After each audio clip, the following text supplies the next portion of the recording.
Welcome to IGCSE English as Second Language 0510. So the exercise we're going to work on today is number 5, which is about writing in informal register. And you're simply going to write an email to a relative or a friend. The topics will be very, general. So let's just go on and get started. We've got an example prompt from a past paper. So it's quite neat and tidy. There are a couple of pictures for you. Maybe these pictures could give you some ideas if you want. And look at the text over there, which says, you are planning a special party and want some help from your friend. Write an email to your friend about the party. In your email, you should say what the party is for, describe the plans you've already made, explain how your friend can help you. Now, there are different parts of this question over here. Let's study each part and pay attention to it.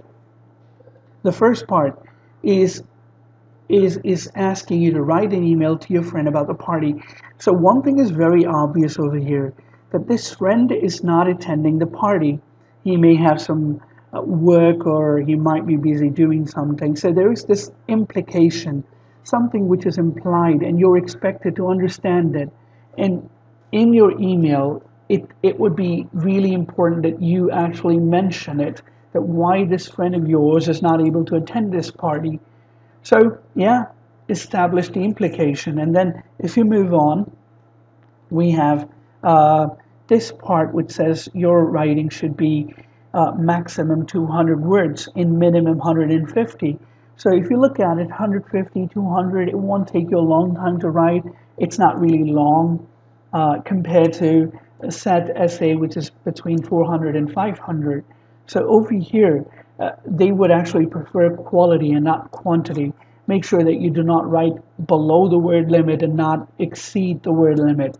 So prefer quality over quantity. Make sure that whatever sentences you're including, you're writing, they're really nice. So be very selective. And then if you move on, this is the most important part of your question over here, because this is what you're going to write about. This is what you're going to include in your email. So make sure that you've written a little bit about all these 3 bullet points. You must include something about the party, what is the party for, and you've already made a few arrangements and preparation. What are they? Make sure you include it. And then explain how your friend can help you, in what way he can help you, and why are you even asking him. So that's it. That's the question. Let's go on and see how you can work on it. So make sure when you're writing, your composition includes the following. Grammar, that is the most important part. Of course, the grammar has to be correct in order to convey the meaning.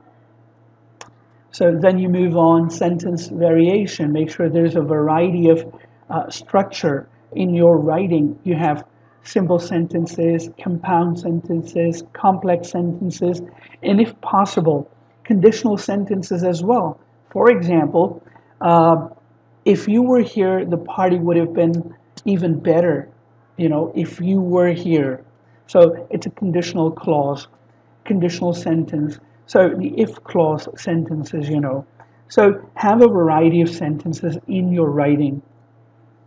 Then spelling is going to be very important. Make sure that you do not use words that you're not sure about the spelling. If you have a very good word and you're not sure about the spelling, you don't know the spelling correctly, make sure you avoid it. Because what's the point of using a word with wrong spelling? Okay, moving on, vocab, that's going to be very important. The vocabulary that you use in your writing. There is less common vocabulary, there's common vocabulary. Less common vocab would be more like topic related. If you're talking about a party, there are some words you can use related to the party. I'm going to talk about it in the coming slides. I have a collection of words that you can actually use when it comes to throwing a party, making arrangements, and so on. So what is the next thing? look at the idioms. Idioms are very friendly expressions. So make sure that you have about 2 or 3 idiomatic expressions in your writing. But again, don't get obsessed with idioms. Some students, they start including a lot of idioms in their writing. That will actually, make the writing sound very unnatural. So use about 2 or 3 idioms. That will be okay. Now, moving on, final thing is creativity. One final thing the examiner is going to ask himself when he's reading your composition is that, was the composition, was the email really interesting? Did he enjoy reading it? So make sure that you are a bit creative and you make it a little interesting for your reader. For your reader, your reader is your recipient, the one who will receive your letter. So make sure it's interesting and not really boring. Okay. So if you look at it, this is the marking rubric. The examiner will use this particular marking rubric to grade your writing. So let's go on. See, there are 8 marks for the content and 8 for language. Relevance, it's all about the content. Remember that we circle the 3 bullet points, so make sure that you've written a little bit about every bullet point. That means you've fulfilled the task. And then it's consistent, the style is appropriate, the register is appropriate, excellent sense of purpose. You understand what is the purpose of your composition, why you're writing it. You know your audience and you use language accordingly. And then how do you develop your ideas? You develop your ideas at appropriate length. The word limit is in your mind when you're writing, and you are communicating your content effectively as well. And then moving on to the content, how accurate is your content? How accurate is your composition? You're using common and less common vocabulary very effectively. There are no problems with it. You use wide range of structure, for example, simple sentences, complex and compound sentences, some example of conditional sentences as well. And there's high level of accuracy. Your composition is very accurate. There are a few errors, but they do not actually block the meaning. And then if you move on to the organization, you've organized your composition very well. Everything is in correct order, and you're using linking words properly, such as and, but, and other cohesive devices as well. However, what's more, so you can use these cohesive devices in your writing. That would guarantee a very good mark. So let's go on and see what else you are supposed to be doing. There are different parts of your informal email or letter. So divide them into 6 sections. The first part is going to be greeting. So if you're writing to a friend, let's say you say, Dear John, Dear Ali, right? And then you move on and start the first paragraph. Make sure that the first paragraph is introduction. Introduction is really important because it's more like you are kind of like putting your recipient in a mood, what to expect in the letter. So introduction is very important, and make sure that the introduction is relevant to the topic, not something entirely different. Paragraph 2 is now you're moving on to the real task. So make sure that you start the paragraph 2 with a proper transitional phrase or a word. For example, anyway, anyhow, or maybe using the past tense, I thought. You might want to know about the party that we're throwing this coming week, for example. And then body. Body, start with the main content of your letter, and then you can continue it into the next paragraph. Then paragraph 4 is conclusion. It's really important that you conclude your email because it will sound more like that the whole composition is developed appropriately and there is no lagging, there's no irrelevance. Everything is quite relevant and attached, and the whole composition looks like one piece of writing.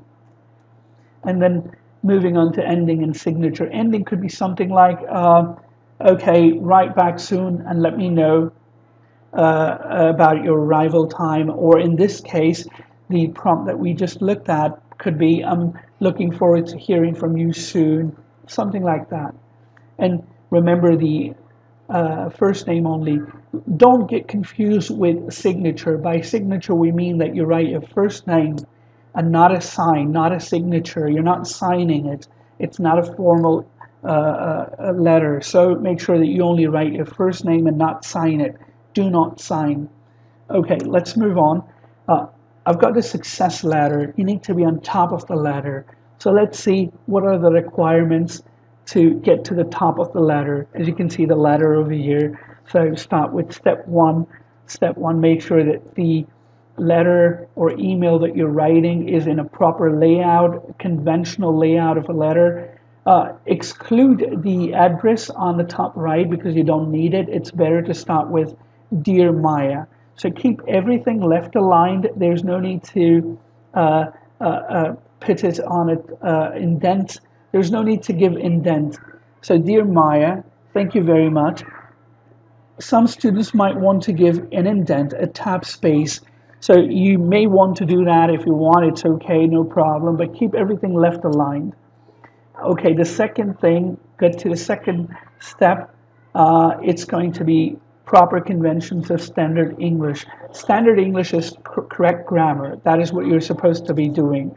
So let's go on and continue. Topic-related vocab and idiomatic expressions would be another thing that you need to include in your composition. So, couch potato, on cloud nine, there are examples of some idioms that you can use. Then, remember to personalize. Having some personalizing phrases will be very important. This is very important because you need to let the examiner know that you're writing to a friend that you actually know very well. You are at good terms with him. You write frequently, so you know what he likes and dislikes.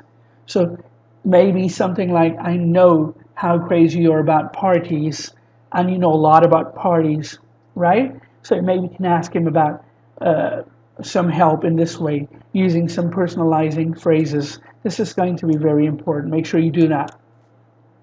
And then use of informal register. Make sure that you're using contractions all the time and avoid using words which are very formal. For example, prepare, receive, official. These kind of words are very formal. Make sure you avoid using those kind of words. And use contractions all the time. Subject and verb can be contracted together. Okay, let's move on. Should be enjoyable, right? That is the final thing, as we already talked about creativity. So how enjoyable is your piece of writing? Will your recipient enjoy reading your letter or not? Okay, so that's how you get to the top of the letter. Let's continue. So once you're writing your piece, informal piece, make sure that you've included these items. So the first one is topic-related vocab, check. And there is a variety of sentences, check. Use personalizing, such as, I know how much you love FIFA 2019 game. And then maybe, you know, how scared I am of heights, you know. So checklist, yes, check it. Use short forms such as I am, is, she is, she's, check. Use idiomatic expressions, check. Make sure that your email is interesting to read, check. Don't list. For example, my house has 4 bedrooms, kitchen, and a bathroom. This is an example of listing, and it will really make your writing sound very boring. So avoid doing that. Check. All right, so what is next? Oh yeah, planning is going to be very important. Make sure that you do a little bit of planning before you write. And you know, it's more like you're doing one thing at a time. If you're not planning and writing you move on to writing right away without planning. That's more like you're thinking and writing. So you're doing 2 things at a time, which is going to be very bad. you will not have really good quality in your writing. So I would always recommend you do a bit of planning. Don't spend more than 5 or 6 minutes on it. The whole time that you're going to spend on this activity is about 30 minutes. So 5 or 6 minutes on planning is worth it. So do a bit of planning and then move on to writing. And remember that there's going to be quality if you plan before you write. So let's see, if you have this particular prompt and you're writing about this particular prompt, how are you going to do your planning? Okay, the first one, look at the bullet point. It says what the party is for. Okay, I've done a bit of planning. Younger brother's birthday celebration. It's going to be that. And then if you move on to the next one, describe the plans you've already made. So maybe you've already decorated the house with lots of colorful balloons, and you've already prepared invitation cards, right? These two ideas were taken from those pictures that we saw. And explain how your friend, it can help you. Maybe you can say your friend is a party animal. He knows a lot about parties and games, so maybe he can help you with a sort of game that you can have during the party. And then if you move on, the last one could be just make a list of vocabulary that you can use in your writing. A piñata, party goer, life and soul of a party, have a whale of a time, have fun, you know. So these are party related vocab. So this could be topic related vocab and less common vocab. So this will really get you good marks. So let's move on. This is very important. Remember, in your writing, make sure that you've understood the implication. So your friend is not going to attend a party. Maybe he's busy doing something. So make sure you include the sentence, something like this. It's a shame you aren't here, but I can understand you've got exams coming up. Pretty good. So you've established the implication as well. Great. So that's it. That's it for now. Good luck. Make sure you follow all the instructions. Great work. See you later.